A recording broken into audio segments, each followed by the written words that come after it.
Greetings, dear ones. I'm Kryon of Magnetic Service.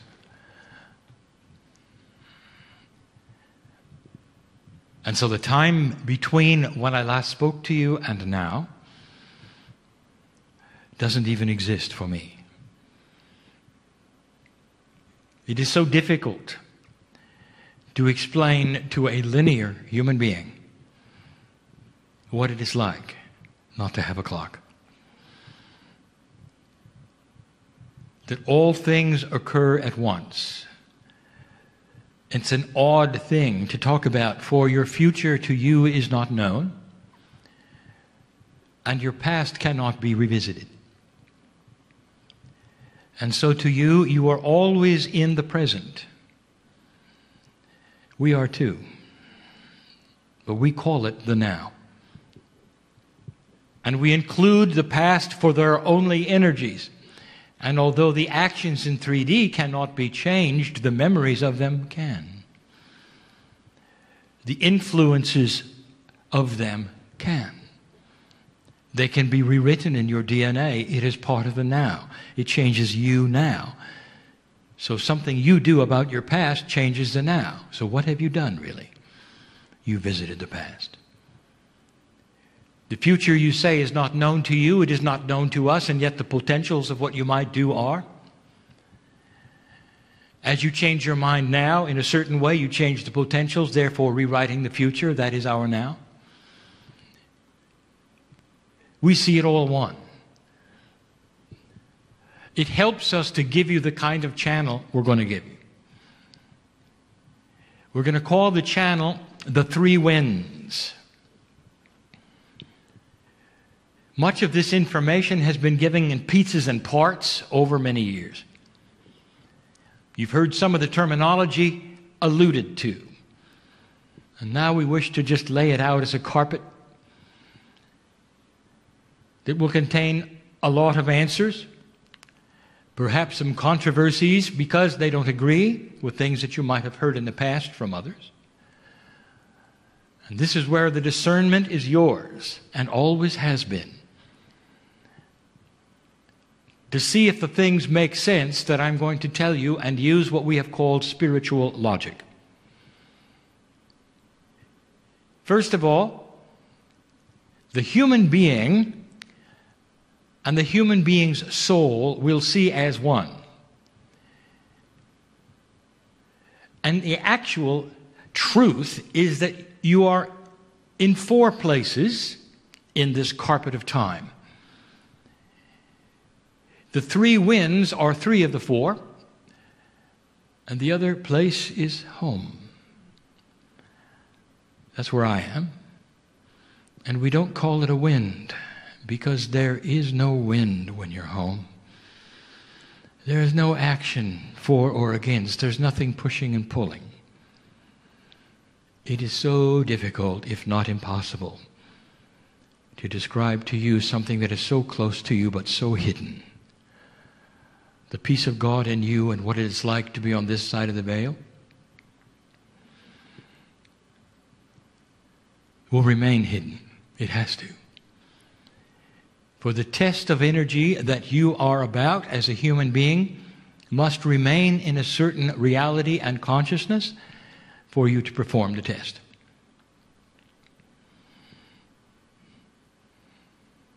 But there's no wind when you're home. You're a piece of the soup of God, which is measured in unnumberable parts, and yet all is one.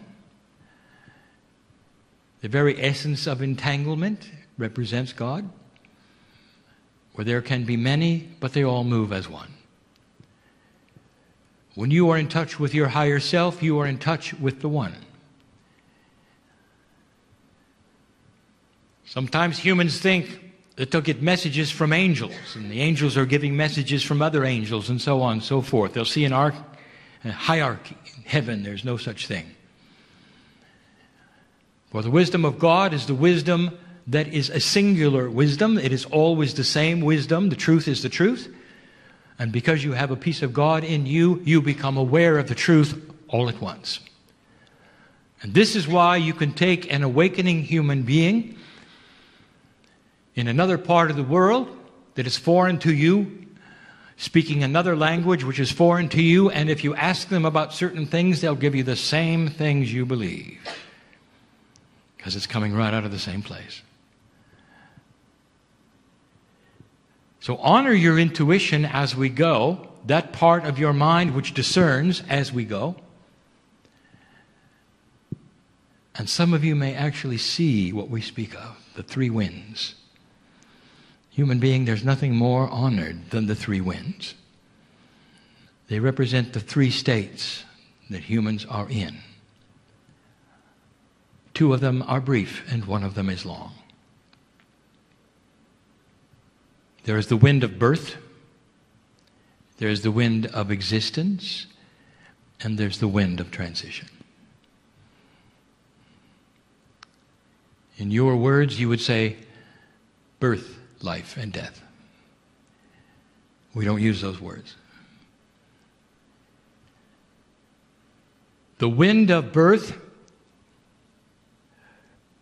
is different than just birth. For birth to you is the actual physical event. The wind of birth is you right before you enter. In each of these cases, we're going to start with dismissing the fallacies and giving you the rules, the truth. So let us discuss as much as we can and start with the wind of birth. You're ready to go back to the planet. What is involved? What energies have spun around it that get you to this place? Who is able to be in the wind of birth? These things are difficult to describe, for they're not linear. But you are aware of only linear things. So we're talking about coming back, are we not, after perhaps a lifetime you'd lived before. So you would expect in the wind of birth you were about to reconnect as a human being into the planet in a certain way. So what are the rules of this as you connect again to humanity? Well, let me tell you what they're not. The first thing you should know is that the human being is unique. On this planet, coming and going, humans all are the same. They all have a higher self, every single one. The structure of the DNA and the potentials within are identical. And the only thing that differentiates one from another in the DNA would be the Akashic record. But the Akashic record holds within it the ability and potential for enormous energy, depending upon what you have done in past lives. If you have awakened to spiritual potential, there is more energy than if you have not. Therefore, the creation of an enlightened old soul is literally available at the wind of birth. For it's what you've done before, who you were, what you accomplished, if you have awakened earlier, if you're working the light puzzle or not. So the Akashic record is not just a record of how many times you've been here, but how much spiritual knowledge you've awakened to. For in that library that I spoke of before, that you pick up and hold through your life and into the next, will help you to know what the next life is going to be like. Because of the axiom we've given you before that says you will never have to relearn anything. That once you open the door, it is all available, all lifetimes, all learning. Therefore, what I'm about to tell you is this: the human being is a piece of God. Unique. It is not an animal. Animals have their own kinds of energies, even some of them their own kinds of soul groups. Animals exist for several reasons, and we've told you before. All of them as part of the balance of Gaia and also as friends of humans. They hold the energy. Sometimes they love. They incarnate within their own groups many times. Their own soul groups coming back as animals. Many times as other animals. But listen to this. Never do they cross the barrier into a higher self being. Animals are not what you used to be graduating to humans. But it is very easy for humans to think that because this is the way school works. This is the way linear things work. You graduate into higher levels and you become better. Therefore, those who would look at the scheme of life would say, you start as animals and you become human, and you don't. The human being has the beautiful higher self. It's the core soul of God. And how much of that you can accept and open the door to see it while you're alive is how enlightened you become. There is immense planning to put you at the wind of birth.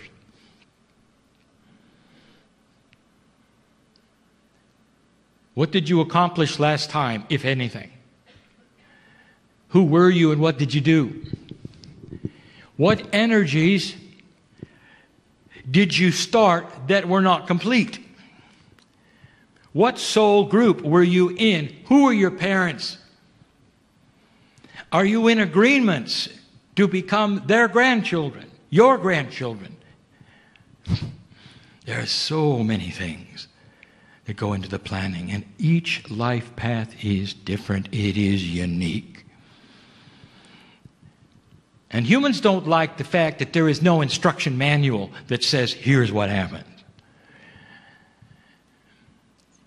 Because humanity is honored way above that.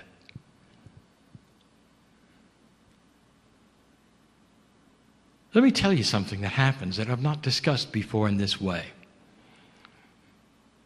There are certain attributes that humans get after they're here, and we'll call them creative attributes, that are actually almost quantum, that take several lifetimes to complete. And so what happens to the creatives is that they will go through a series of numbers of lifetimes as though it were one in order to have completion. Famous artists will come back. The first thing they want to do is pick up a brush and continue, and they do.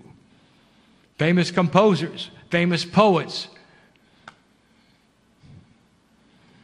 sculptors. And they come back and keep going. Some of the masters of the old. And you play this classic music and you say, why they don't make them like that anymore? You're wrong, they're here again. And so the creatives and the energy that they set up is different from the others. And so at the wind of birth, you stand there as a completely and totally unique creature, ready to come back in the planet. You don't arrive with a blank slate. You have to know that. The only ones who arrive as a completely blank slate are the newbies. And we'll talk about that in the next wind. But this is a room of old souls. There are those who can read your Akash, and they won't be reading every lifetime. They'll be the ones that stick out, the ones that have a profundity about them, where you accomplished things, or perhaps worse, you didn't. Or dramatic things happen. It's all based on energy potentials. You'll hear that again.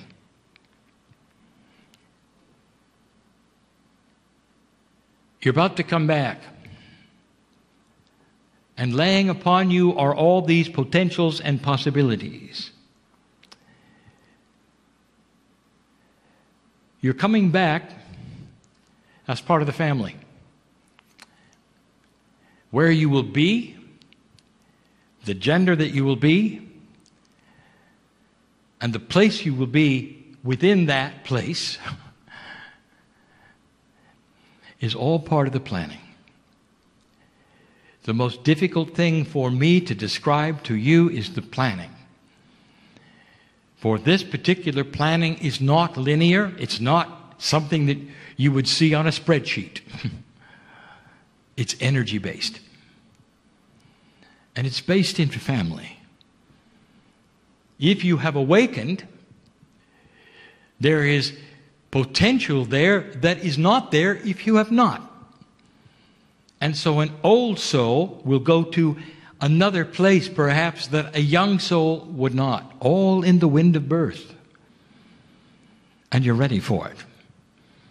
And we've talked about that moment before, right before you come into the planet.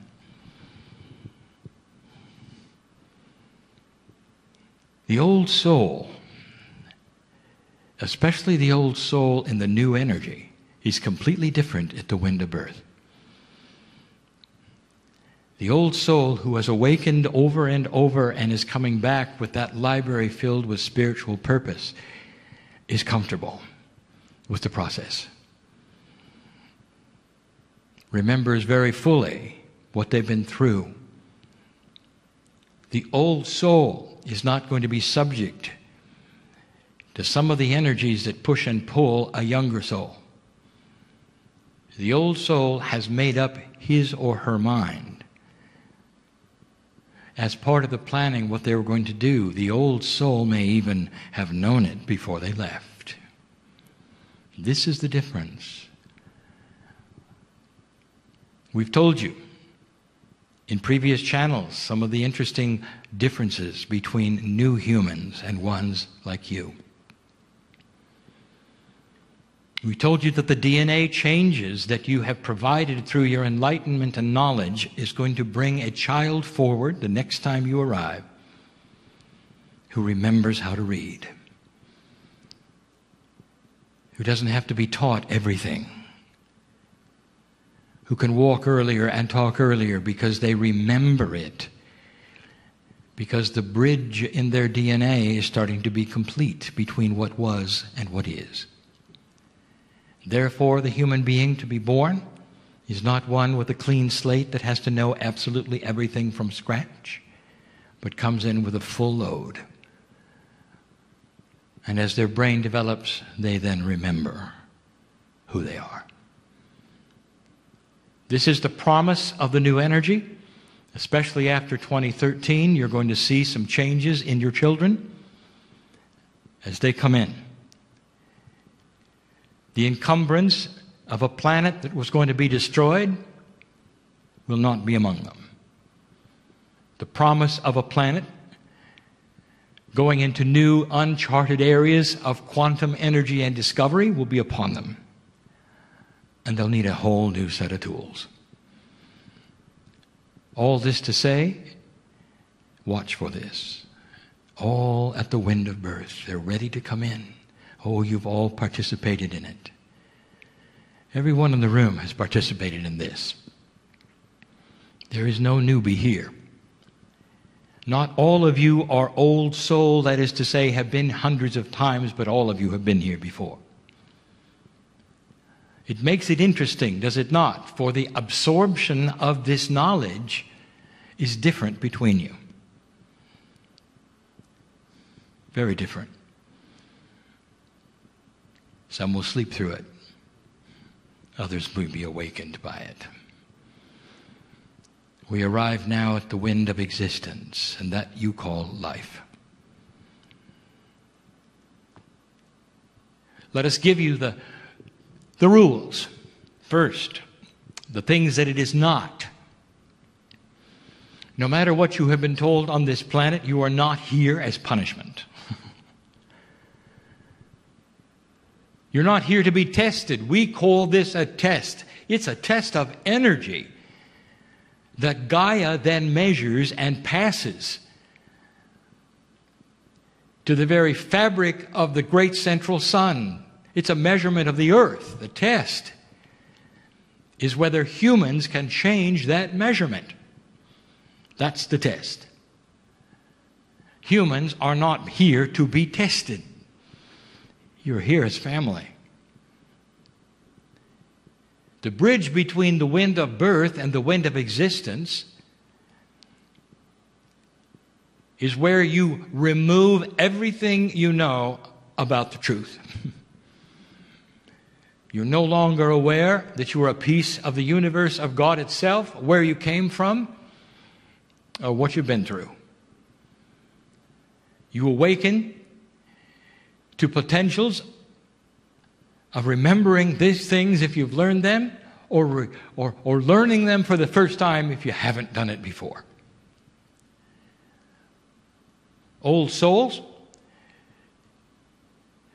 don't necessarily awaken at all.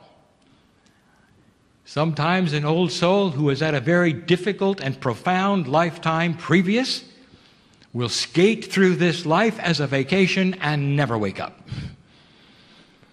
But you know they're old souls when you meet them.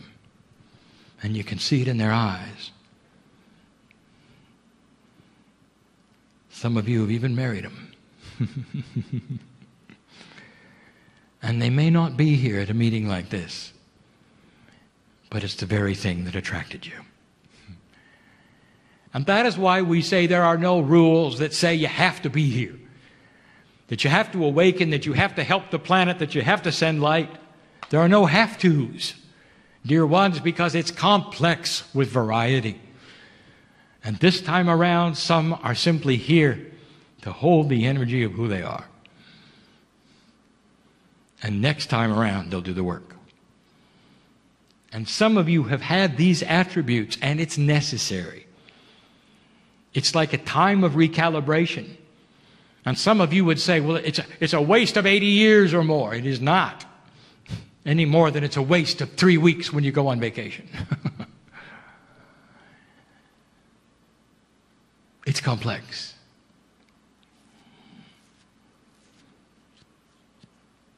It's all about timing what you do here during the wind of existence. Who are you? How many times have you been? Will depend upon what you go through. This has nothing to do with spiritual accounting. It doesn't have anything to do with punishment or reward. It has to do with learning. The ones who have been here most often will know better what to do about the conditions they find when they arrive. You put it into 3 categories: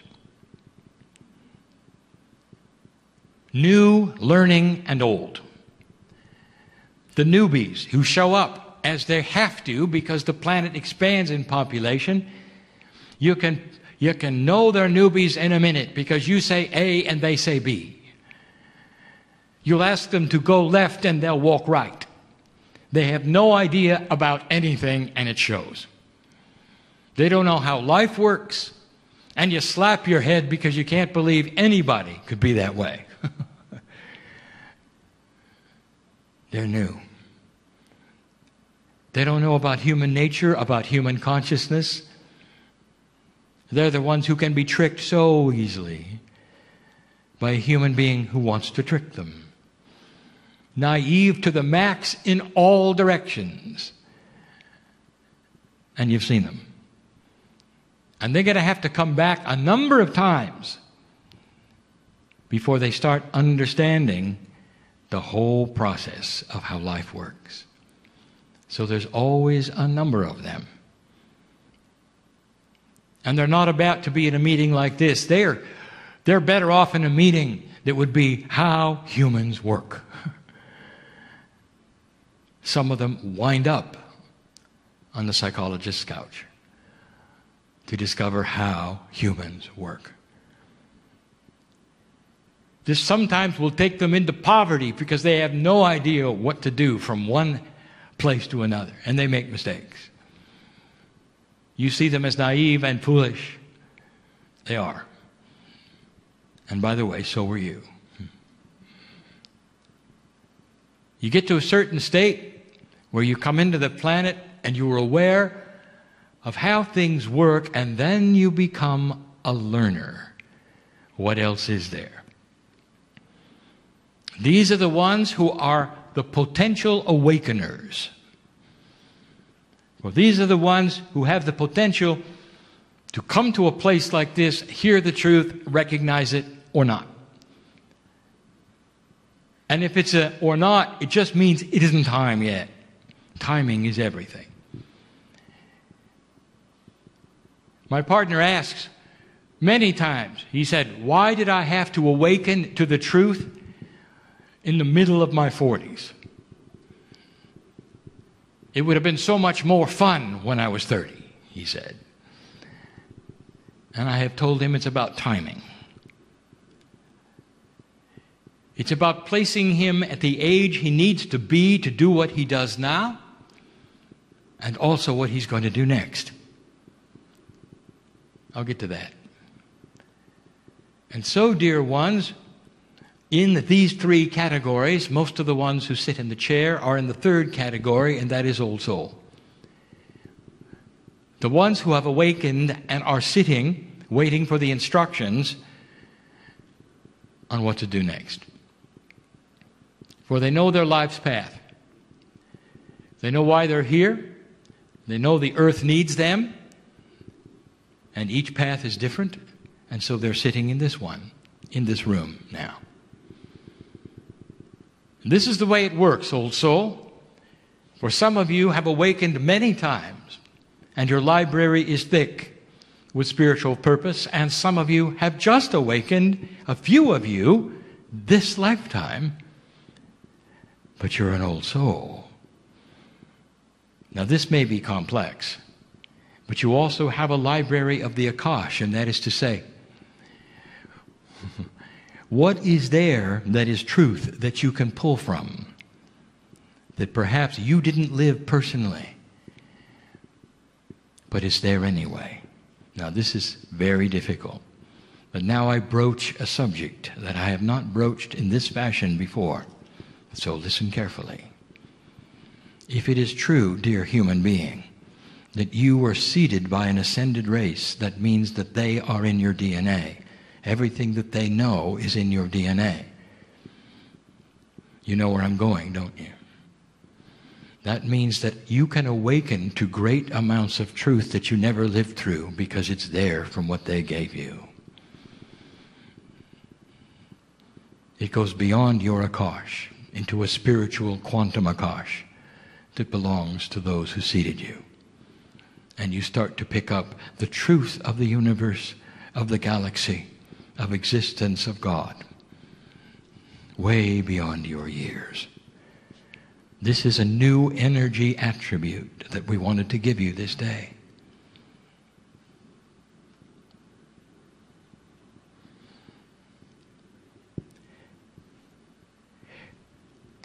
The learner, the second attribute of timing, is guided often by an old energy called karma. So let us make it straight what it is. Karma is unfinished business from one lifetime to another. It pushes and pulls you into areas, and it has nothing to do with predestination. It has everything to do with predisposition. If you have a lot of karma, you're predisposed then to move left or right when certain conditions happen based upon the energy you came in with that pushes you there. We gave you information back in 1993 when Kryon Book 1 was published that the old soul, the one reading the book, has the permission to drop their karma completely and take the tiller of their own energy and steer it into an enlightened earth. And we continue to say that and let you know that karma is an old system of learning and you're beyond it. It's needed, it's still there for the learners. By the way, karma is not even available to the newbie. The new one coming in has no energy to pull from. That's why they're clueless. But the second, third, and fourth time around, they start gleaning the energy that they produced as a clueless human. And then it pushes them and pulls them into other places, and that is karmic. They then come in with karmic family. They come in with karmic groups. You don't have to. Once you drop karma, you have severed that energy completely, and it means the next time around, dear human being, dear old soul, you can call your own shot. And what we mean by that is you can plan today for what you're going to do the next time around. But I will warn you, don't plan it in 3D. You plan it with the love of the higher self together. Some of you have had those sessions already, and you know what you're going to do clearly. Some of you know where you're going to be clearly. This is part of the new energy that speaks to you clearly. I want to talk about contracts because this is misunderstood. Some of you will come in and say, I am here doing what I'm supposed to do in this city because it is my contract. And another human being will come along, perhaps with a better offer. Perhaps it's romantic. Perhaps it's spiritual. And part of you pulls in that direction and says, should I or shouldn't I? And you bolster yourself up and you say, my contract is to stay here and do this, and I will give you a word that you should remember. Nonsense. Your contract is in invisible ink. And every single day of an old soul's life, it is rewritable. Did you know that? The only contract you have, old soul, is to be here, and it's been fulfilled. Now pick up the pen and write it every day. And if synchronicity comes along and sweeps you into another area, view it for what it is, what you ask for. Feel it as it occurs. Is it true? Is it not? Should it be? Should it not? And go with your intuitive feeling. And write it in the ink that is invisible, that will disappear tomorrow as you rewrite it into something even better. A contract is not something that you have today that is linear, that you have to go through. And so when you use the word, use it properly and understand it. It's day by day. Old soul, right now, you've never had an opportunity in this new energy to change the wind of existence like now. In these next few years, you'll decide collectively on this planet a number of things. Through very slow attrition of the old energy dying out, you will gain the upper hand. There will be greater integrity. Old souls will create it. The very plan of what the earth is about will start to shape up. Eventually, someone will come up with the idea of an alliance of nations and promises of help for one another. I've said it before. There'll be future generations that look back on everything that was 2012 and backwards as being the barbaric era. And you will see civilization as you know it started in 2013. That is the promise of this demarcation point. The wind of existence is you working the puzzle, old soul. And you're not in karma, and you're not in contract. You're in manifestation mode. And it may not seem like it, but give it a chance. And we've said this before, when you start getting out of survival mode and worrying about every single thing, you'll start to get into manifestation mode. The worry mode is what your parents taught you, and you know it. You can hear your mother and your father speaking in your mind. as you worry about the things you worry about. You inherited it. It's not what enlightened beings do. They manifest what they need. They don't worry about what they don't have, for it comes to them when they need it. And the example has been clear, and we've given it to you a number of times with the Israelis in the desert. Those Israelites, for 40 years, had everything they needed provided as they walked in a circle. And they worried every day. Take the example of what they had there, not what they did with it. And the last wind.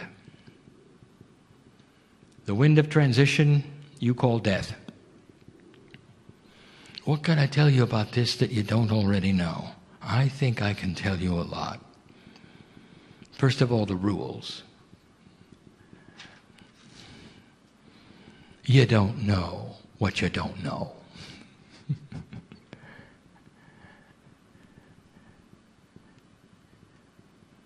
You don't know when it's going to happen. We need to keep some of you here a very long time because you're not done with what you started. Others of you, we need to have transition soon. By the way, we have no clock, so don't read anything into soon. Sooner than later. For the same reason, we need you at a place when you're young. We need you to keep developing what you're developing now because you'll awaken to it and you'll have youth. We need you to be a certain age to run for office, to take an enlightened state right into the parliament. We need to have you young for certain reasons that should be very obvious to you as you think about it from our standpoint. Old soul. And so you don't know. Cast away the fear of you don't know. To understand that these things have the reasons that are profound and you helped plan them. The very awakening process helps to decide when you're going to transfer the energy. Oh. I want to give you an attribute you hadn't really thought of. Death is fearful. In the corporeal sense, you can see it on earth, that everything survives. The last thing anything wants, even a bacteria, is to die. Survival then pushes you to life, and nobody simply walks into death without fear. And that will remain that way. And it should be that way. But there is a gift for you that we give you and you don't even know about it. And I'll tell you what it is. At the moment of transition, when the heart stops and the last breath is exhausted that you will breathe, and another one does not come, and we know that the transition is happening, we're there. Oh, we're there. And all the angels of the great central sun are there. And they kindle a light that puts you in peace so that fear cannot exist. And in a fraction of a second, you know it's okay. You might call it a spiritual anesthetic. We call it the gift of heaven. So that the wind of transition, from a quantum standpoint, is beautiful. That you don't go from that fear for that instant when you realize you're not going to take another breath. It's only for a second. And then it's gone. And you're moved into the process of a 3-day remembrance of who you are. Part of you remains here. Part of you is with us. And all of it is beautiful. Some humans have gone through a near-death experience and explained it the best they could, and they came back different. Oh, a human being, they saw a piece of it. They saw a wing of the one angel. And when they came back, they said, "You won't believe it. I was dead for a moment, and I couldn't believe it. It was beautiful. I heard singing," they said. Ask them. And they'll tell you. And that is our gift. And we've never talked about it before. The gift during the transition. There is no sting in death, human being. The only sting is for the ones who remain and don't know where you are. I'll tell you where you are. You're out of 3D. But you can see them. Everyone you loved and lost, dear one, is still here. The crystalline grid contains their memory. Some of them move into your guides. The parents you've loved and lost will be with you till your last breath in certain ways, holding your hand. This is complex. Human beings, you ought to know that your soul group can be in several places at the same time. We've given you that information before. They can be reincarnate into another human soul and also be with you as a guide. Don't ask the question, how? Because only in 3D can you even imagine these things, and they don't explain how. It's a beautiful system. Death has no sting. If you lose somebody you love, I want you to remember this. They may appear still and cold and gone forever. That's just in 3D. That's not the truth. Alive and well and looking at you, pleading you, with you, to see the energy of love that they represent. Not gone. Those are the 3 wins for today.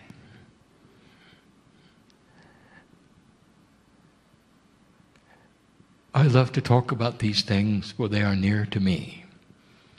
I work with all 3. I'm working with them right now. The energy which is Kryon is a group, just like all of you are. And the part of the group right now which is consoling